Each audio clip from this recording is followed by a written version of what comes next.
Hello, I am Jamey from Stonemaier Games, and today I have three special guests. I'm so excited to talk to Gabe, Paul, and Ryan today about our favorite games that are hidden, overlooked, or underrated.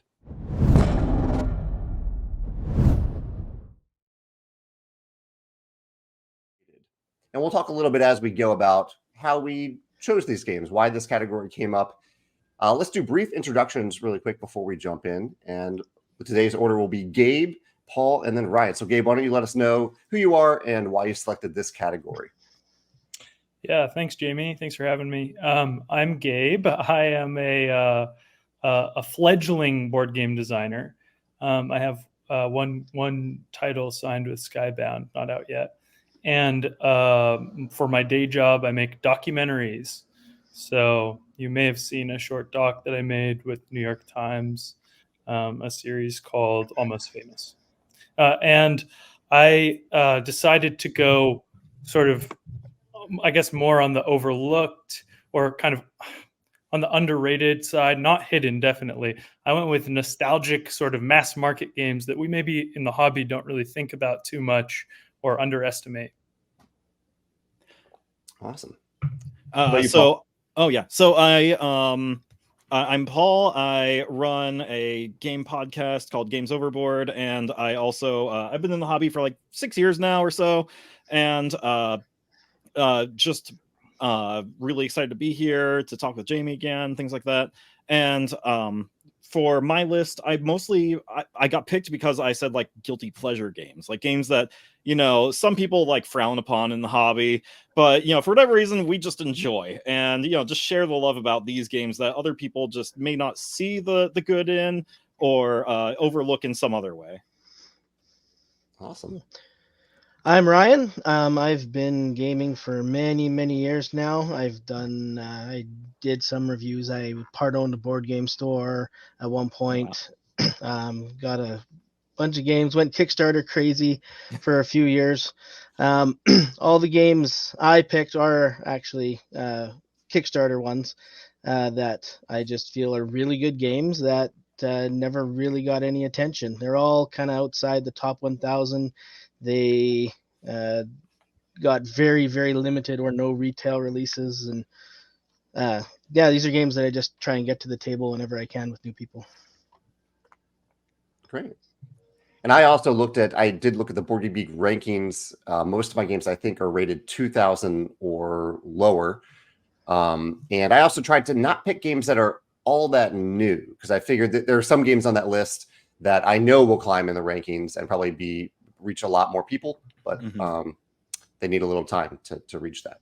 So why don't we jump in? We're going to do honorable mentions really quick, and then we'll dig deeper into our top three. So Gabe, any honorable mentions that you want to mention that didn't quite make your list?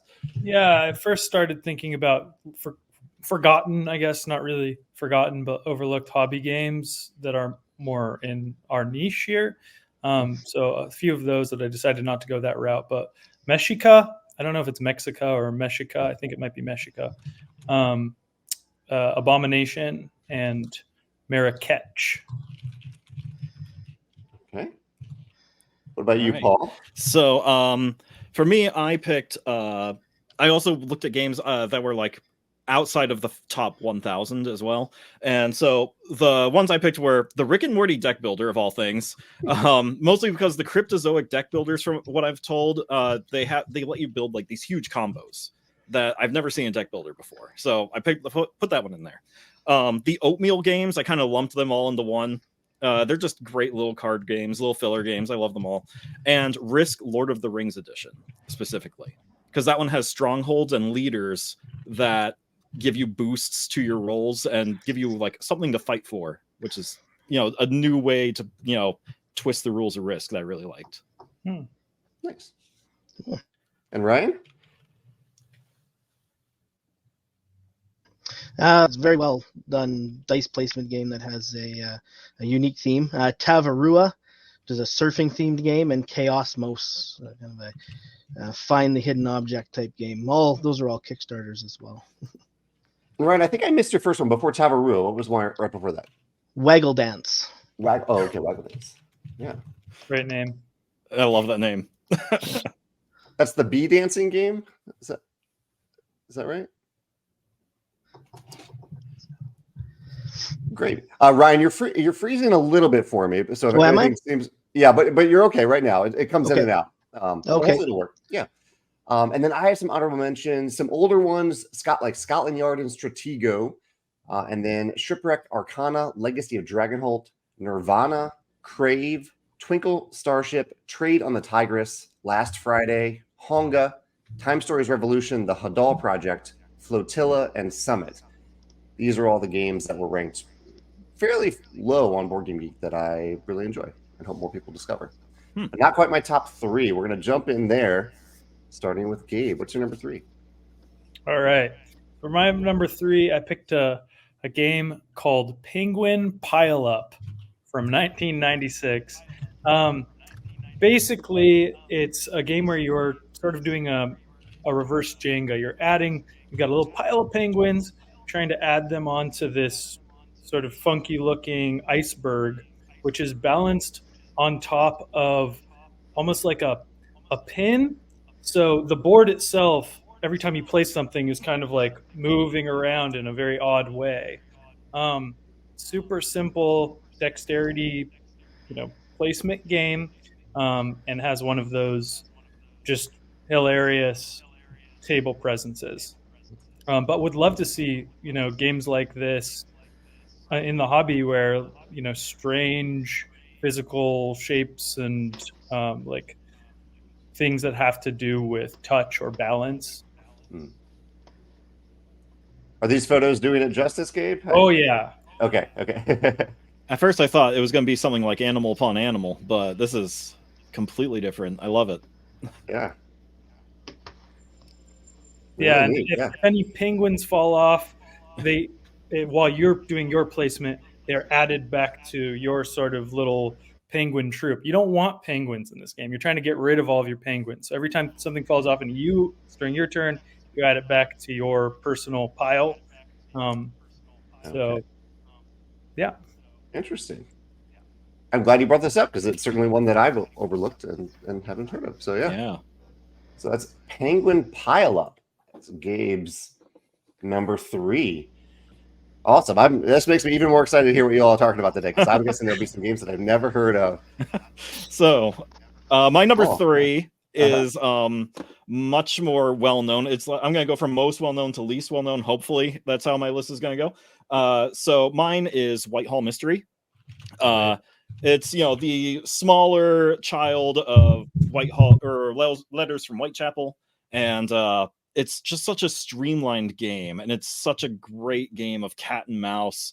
And the person playing Jack is just always on the run, and you're just every time you move, they're just right behind you. They know where you are the whole time, and you're just trying to be 2 steps ahead of them and it's just perfect. Like, it's the right amount of time, minimal rules. It's just the most streamlined version of a hidden movement game I've ever played. And that's actually the same reason I put Scotland Yard on my list, because it's so streamlined of a hidden movement game. Yeah, Whitehall Mystery. Is this the only Whitehall game? From what I can tell, yes. Okay. From my knowledge, I love like when I got into the hobby, I loved Fury of Dracula. I still love that game, but it's so fiddly and it's so big and it takes so long. And like Whitehall Mystery is it is the answer. While I do like the Dracula theme, though. Yeah, I recently got Beast, and that one is amazing. But again, it's huge and it's long, and this one, it's like a half hour, 45 minutes, and you can just play a game. It's great. This is why I was asking about this. There's a game called Letters from Whitechapel. Yeah. That is a different game, clearly. But yeah, this one, from what I've never played Letters from Whitechapel, but from what I'm told, they're very much the same game. It's just this is a more trimmed down version of it. A lot of the extra rules are cut out of it, things like that. This is just strictly, move and, do the thing and then move again. And they're just trying to catch you. There aren't any, there's no battling or anything. There's no extra stuff. Awesome. Yeah, thanks for bringing that one up. I've played Whitechapel a few times. Oh, yeah. Nice. Great. Well, that's Whitehall Mystery as Paul's number 3. And Ryan, what about you? All right, for my number 3 from 2017, I've got Soul: Last Days of a Star, which was like I said, a Kickstarter. It's there's a bunch. You play a culture who's built their civilization around a star which is now dying, it's turning into a black hole, and so you have to hang star, and you do that by setting up all these pieces that Jamey's showing you here to transfer energy from the sun out to your mothership. There's some neat player interactions where you can use other players' buildings in certain instances. It just really, I felt it was really unique, scales well between all the player counts. Yeah, I'm a little bit of a space themed. Awesome. It's a visually beautiful game. The box and the board are very evocative. They got a very limited retail release. I think they're doing another. They just did another thing, which I liked. It does look very nice on the table. Awesome. Yeah, I'm a sucker for simplistic box art like that too. Mm-hmm. Yeah, this box art right here. Yeah, so good. Yeah, that's really cool. Awesome. Well, I'm curious so far, given that. Well, I'll ask this after I mention mine. I'm going to ask you all if you have played any of these games that we've mentioned. If anyone has played any of the other ones. My number 3 is Terra Nova. Terra Nova is kind of the simpler follow-up to Terra Mystica. And it's essentially just a distilled version of Terra Mystica, a modern, fairly heavy Euro classic that removes a few of the elements. It removes the priests and it removes the workers. So you just have really one resource to work with, money and magic a little bit. And otherwise it retains the asymmetric feel of Terra Mystica. It retains the interesting interactions of where you build related to other players and all the terraforming elements of the map itself. It plays in about an hour compared to Terra Mystica. If I have 2 hours, I'll still probably play Terra Mystica, but I love Terra Nova, and I was really surprised going through the rankings that it didn't really take off. It seems like most people were either happy with Terra Mystica, or maybe they just weren't looking for a lighter version of it because not too many people have played it or rated it.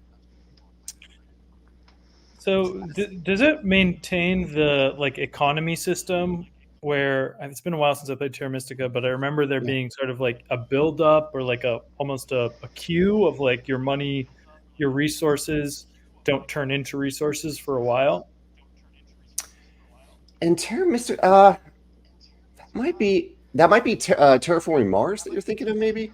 No, I'm thinking of that little purple track with the resources. Oh, I see what you're saying.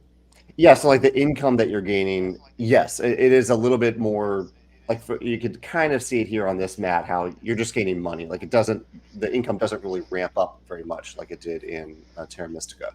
I see. So everything's a little more simple and streamlined, and yet it still works somehow. Yeah. I've been wanting to play any of the Terra games and just haven't yet. Yeah, it's a great line of games. The most recent one is Age of Innovation, is the latest, and that's a heavier Terra Mystica. Wow. Yeah. Love Terra Mystica. I would love to get Terra Nova to the table. Do you feel like it's a good sort of bridge for folks who maybe aren't used to playing more complicated hobby games? Yeah, I think it's a great entrance into medium weight Euro games. And since there's other games in this brand too, if you end up liking this one, then you can spin off into space. If you want to go Gaia Project, go Age of Innovation or Terra Mystica. Yeah. So far, do we have any? Has anyone played any of the games that we've mentioned? Soul, Whitehall Mystery, Terra Nova, or Penguin Pileup? It sounds like we're all on our own. I played Whitehall Mystery. You have? Okay, that's right. You did say that. Okay, so we got one in there. Well, let's see if we increase that number. I played the parent letters from Whitechapel, and then I've played Terra Nova a couple of times as well on BGA. Okay, it's on BGA. Oh, nice. Okay. Yep. Cool. Yep. Awesome. Well, let's try out our number 2 picks and see how we do there. Gabe, what's your number 2? Okay, my number 2 is a game called Goosebumps Terror in the Graveyard from 1995. This is a nostalgia pick for me. I remember playing it as a kid. But the really cool thing, I mean, it's got a lot of flaws, this game, but there are gems in it that you're like, whoa, this is cool. It's kind of like an early competitive sort of thing. You're technically cooperating, but there are ways people can get left behind. But the real awesome, my favorite part about it is that there are 3 small boards under the main board of the board game. And each turn, these 3 small boards can move. And the top board has some cutouts in it, so the space that you're on, its meaning can change throughout the game. And in fact, your avatar, your player piece, can get shifted into a crypt and get lost in the crypt for the rest of the game. So I thought it was a great sort of dynamic board, which I don't see a lot of, and replaying it recently kind of electrified me. Like, man, we got to get more stuff like this out there. That's so cool. Yeah, this is a really interesting board layout here. Does it rest in the box while you play, like these photos show? Yeah, exactly. And there's something that's superfluous at the end. You're trying to go defeat the phantom at the end of the crypt, and the only way to get there is to pick up this key item, and then once you have the key, you get there. And once you get there, you drop a little skull into a chimney thing where there is a phantom standee kind of just hanging out there. And if the ball kind of what's that game called, Plinko? Plinko style, if the skull falls in the correct manner, it will trigger this phantom to flip out and over the board, and that's the signal that you've won. Once this thing is basically a field goal, it's very, very fun visually. That is really visually very, very interesting. And yeah, I think this is a good example of how some of these mass market games, they have an interesting hook or gimmick, and maybe the game is forgotten, but that hook is probably worth exploring in a deeper game in some way. Yeah, I think so. Awesome. Well, thank you for sharing Goosebumps, Terror in the Graveyard game. See how many ratings it has. Nearly 200 people have rated this game on Board Game Geek. So, yeah, I'm glad you mentioned that one. Paul, what are you looking at here for your All right. So my second one I have props for, because also my game did things that I had never seen a board game do before or since. So mine is Dungeon Fighter. And Dungeon Fighter was my gateway game. In one night, I played Dungeon Fighter, Terra Maple City, and King of Tokyo. It was a great night. And I was opened up to the world of board gaming with those 3 games. So Dungeon Fighter is a game where you are going through a dungeon, battling monsters, and you're doing so by throwing dice onto a target. And you strictly have to bounce the dice onto a target, and when dice bounce, they don't go the way you want them to. So it's just great, and if you miss, the monster will hurt you in some way. There are also weapons that make you do things in certain ways. Like if you get a crossbow, you have to put the die on your hand and then shoot it off like that. So they mimic the weapon in some way. If you have something that's really big, you might have to take a step back from the table when you throw the die. The dice are also colored differently because every character has a red, blue, and green ability, and so you have to talk with each other and be like, I need the green dice because then if it activates, I can heal everyone here, and your blue ability is strong against this type of monster, and things like that. And then the monsters themselves, here's Medusa. You can see at the bottom of the card, there's a little icon of covering your eyes because you can't look at Medusa. And so you have to close your eyes when you throw the die onto the target. And it's just such a blast, this game. It's just, there's a lot of yelling at each other and yelling at the game, and people are just throwing dice all over the place, and it's just something I've never seen in the game before, and just a lot of fun. And did you say it's fully cooperative? Yeah. It is. Okay. Gosh, that looks like a blast. It does look like a lot of fun. Yeah. It looks like there are 2 editions. So maybe there's one that came out in Mhm. 2011. The one I had up on the screen was the 2nd edition. I think it was like Yeah. 2021. Is that the Yeah. one that you played? I have the original version. I don't have the new one. Cool. Dungeon Fighter. Awesome. Yeah, another fun pick here. Well, what about you, Ryan? What is your number 3? Number 2. Oh, number 2. I'm sorry. Yeah. Number 2 is Tudor from Academy Games from 2018, I believe it was. It's again another Kickstarter. I really enjoy that they seem to be able to capture a very political theme without being contentious at all. You're basically there's a palace court that you're moving your courtiers around on in order to collect influence and kind of gain the ear of the all the nobles at the top of the board.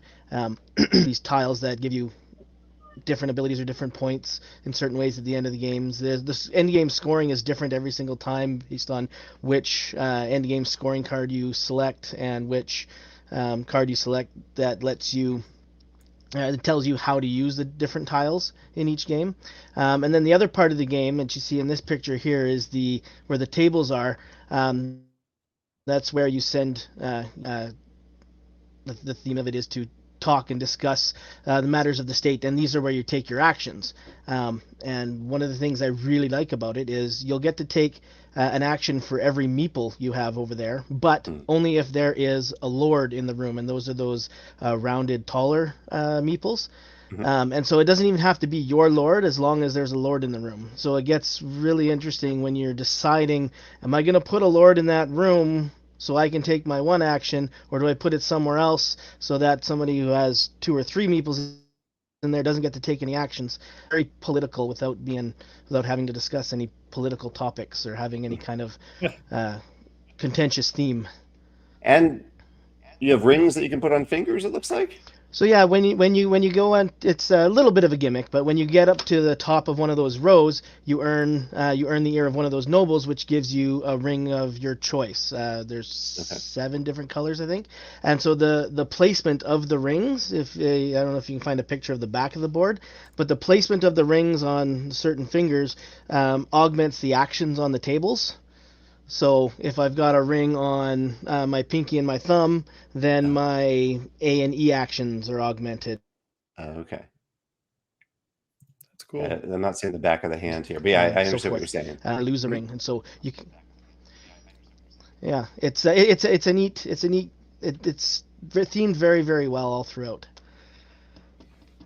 Really cool. Yeah. Tudor. Paul or Gabe, have you heard of this one? Can't say I have. I really like the decision sort of conundrum that the lords create. I'd be really interested in trying that out. Yeah, I've seen the cover art before. I've definitely seen the box, but never played it or knew anything about it. Yes. Yeah, I'm just curious about the rings. I want to give that a try. Very fun. Yeah, awesome. Thanks for sharing Tudor with us, Ryan. My number 2 is a tiny game, maybe the tiniest game that we'll talk about today. It's from Button Shy Games, and it's called Hierarchy. This is one I have talked about on the YouTube channel a few times, because this is a game that, like many Button Shy games, has a very small number of cards. Here's my little copy here, just a little pocket game. And it's a 2-player dueling style game, but unlike many dueling games, I'm not trying to reduce my opponent's life to 0. Instead, I am simply trying to outlast them. I'm trying to play a card in such a way that they cannot play another card. In Hierarchy, I'm playing one of these. We shuffle up this deck of cards. They're numbered 1 through 13 plus the imposter, and each player ends up having half of the decks. They have 14 cards, 7 cards each.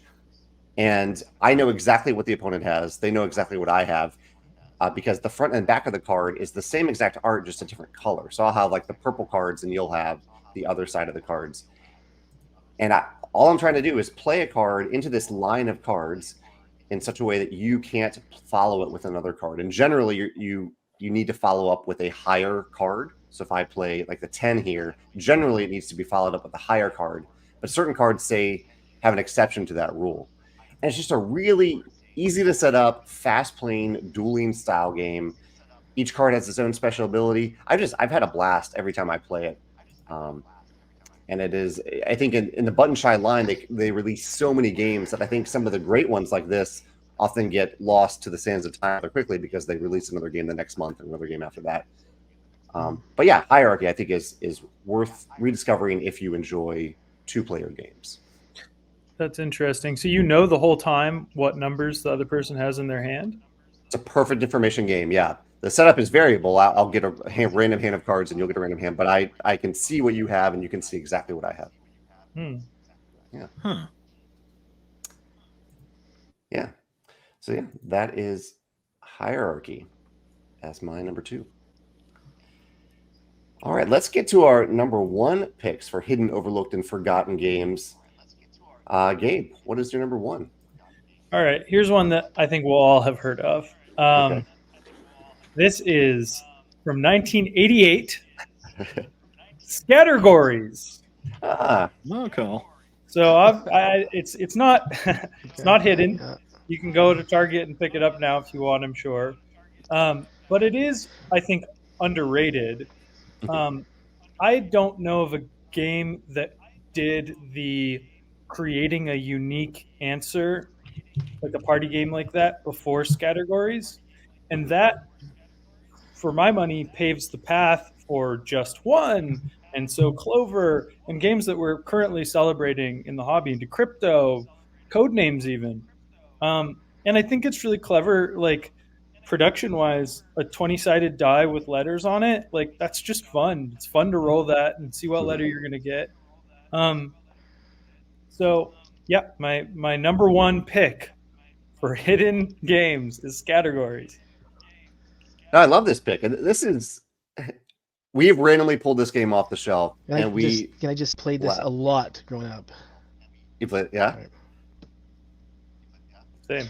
My family played it a lot growing up. There's a bunch of inside jokes we have as a family from some of the answers that we gave.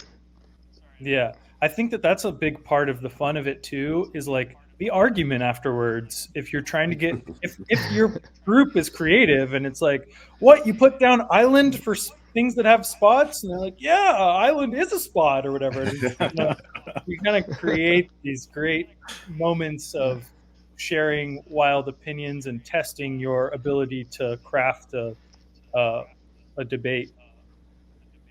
Yeah, it seems like one of those games that everyone has in their closet, but no one ever touches, and they really should.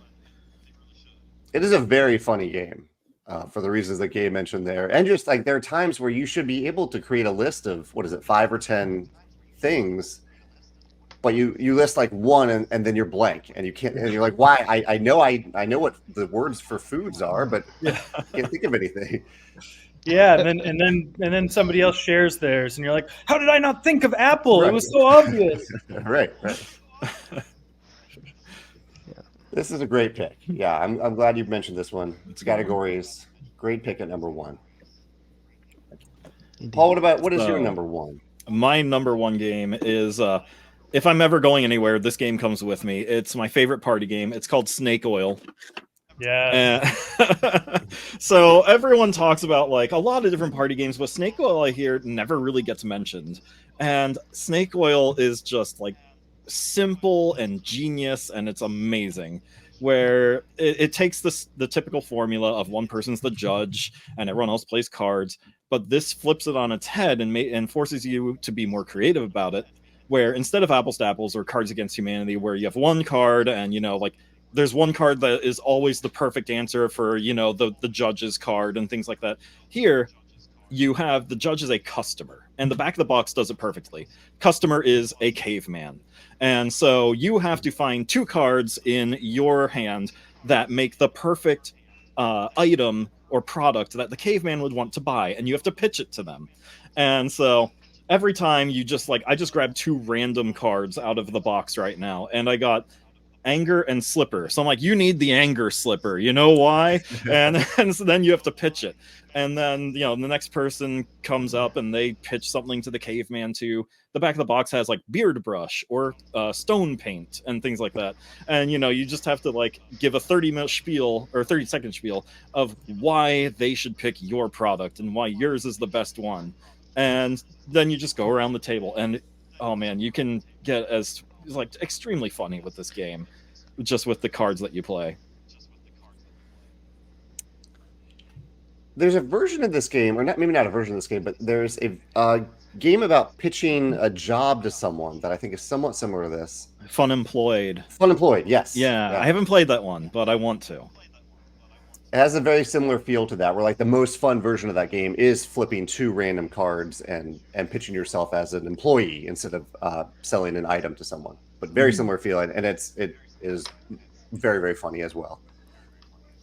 And it's a game that really doesn't overstay its welcome. If I remember correctly, you're just supposed to go around the table one time, one single time, and 30-second pitches.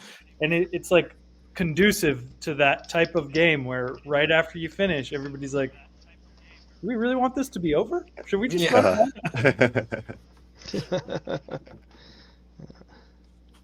That's great. Great pick, Paul, at your number 1 with Snake Oil. And that leaves us with Ryan. What is your number 1? All right. This one is Eons. This is another Kickstarter, as I said before, space themed, from 2013, actually. It's in my top 10 Kickstarter forays. Any project that was that didn't deliver, I think there's only been a couple of them, all worth it just for this game. I absolutely love this game. I try and share it with everybody I can. You're basically playing as a divine deity who creating a galaxy. So it's a massive deck of cards, black holes, asteroids, and the main mechanic is when you build a star, you take the cubes, which represent elements, and place them on the star, and those are the elements that make up the star. And when one of the rounds in the game is the fusion stage, which your stars undergo fusion, and you can change the elements on the star to different elements based on the conversion table, and you can, as the divine being, can take some of those elements off to pay for other cards, planets, and add life to your planets and civilization to your planets in order to score points, and in such a way that your stars don't die until you want them to. The way the game ends is by stars collapsing, but your stars need to support the planets that you place. So there's some really nice, hear that very often. Take that is generally something that people want to stay away from, but it's not a debilitating thing where somebody can just go in and wreck your whole game. It's you can send meteor showers to try and destroy a star or planet so that you can continue to build out.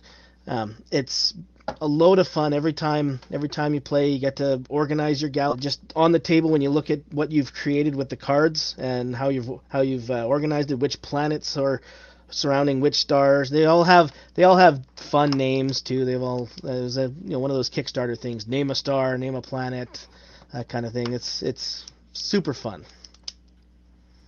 That's really cool. The whole idea of creating your own system of planets with a unique combination of cubes. I think that sounds like a lot of fun. Awesome. Well, Ryan, thank you for sharing Eons as your number 1. And I pulled up my number 1 here, which is a game called Rumble Nation. This is a game out of Japan that I think is probably my favorite game with direct player interaction, because it is a game about conquering this island nation. Let's see if I can find a good photo of the board here. Yeah, here's a pretty good photo of the board. And I actually, just by sheer coincidence, I played this at a game day this past weekend. The gameplay is very simple. You are just trying to have the majority of cubes on a territory.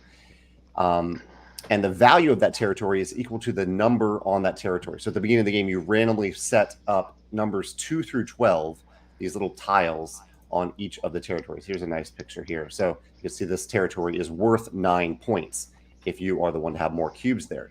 So they're randomly set up. You put cubes there by rolling 3 dice. You'll pair 2 of those dice together for a sum. So if I have a 4 and a 5, I might put those together, and that'll be a 9. So it says I can put cubes on the 9.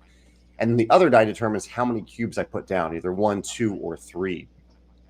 And one of the things that I don't know, delights me about this game is that you spend the whole game putting cubes on the board, and then the game auto-plays itself. Where there are no choices to be made in like the last third of the game. It's just you activate one territory at a time and see how it spills over into the other territories. So we start out with the lowest number. We start out by activating the territory 2. I don't see one out here, but we'll say the 3 here. So whoever wins the 3, in this case, the blue player has 4 cubes in this territory. That player wins 3 points. And then for each adjacent or connected territory where the blue player has at least 1 cube, they gain 2 reinforcement cubes. So there's this spillover cascading effect where even if the blue player wasn't initially winning this 8 territory, this 8 value territory, just by winning the 3, it spills over into the 8, and they have a greater chance of winning that territory. And so the spillover effect happens, and you just watch it cascade one territory at a time.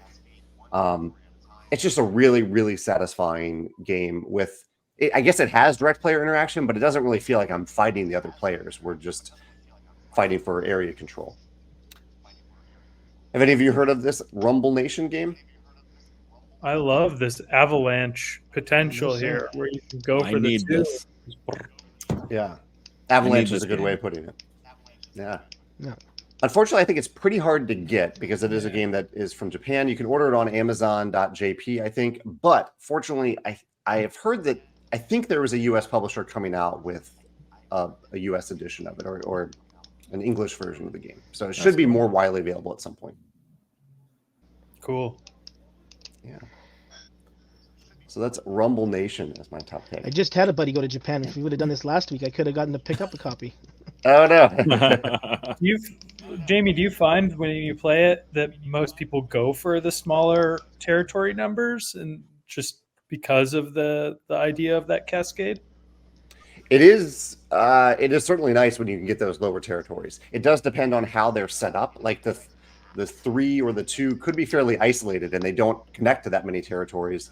And it's also just the odds of rolling a 2 are much less than rolling a 6, 7, or 8. So in the game that I played on Sunday, I was hoping constantly for a 2 or 3 and never rolled 1.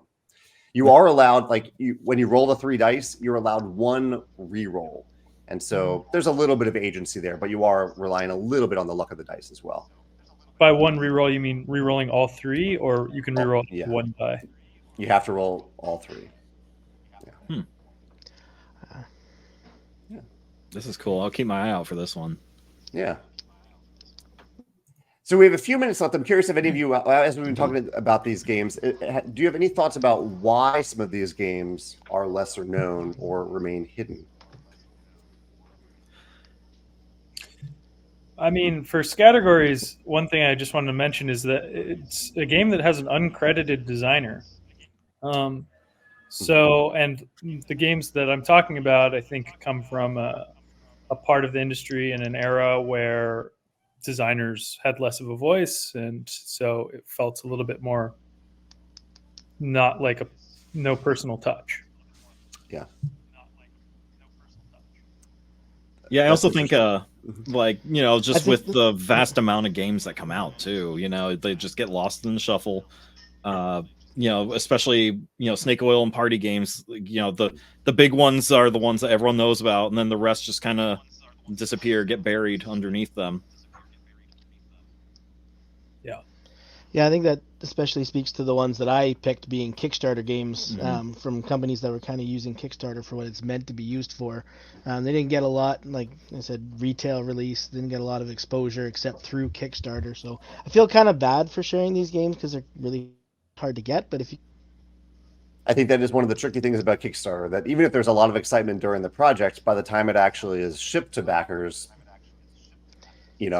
sometimes it's an afterthought by that point. Unfortunately, even some great games, that's up to that point. Yeah. Well, guys, I've really appreciated you creating these lists. I know that takes time and thought, and I really appreciate you taking the time and thought to put the list together and talk about it today. And for anyone watching this, when this video comes out, I'd love to hear your thoughts, maybe your top 1 to 3 favorite hidden, overlooked, or underrated games. And I also want to see in the comments who has played the most of these games. Let me know, out of these 12 games that we mentioned today, how many you have played, and I'll award an official winner of whoever can name the most. Yeah. Nice. Well, thank you, Gabe. Thank you, Paul. Thank you, Ryan, for your time today. I really appreciate it. Yes, thank you. Thanks for having us. Yeah, take care. Take care.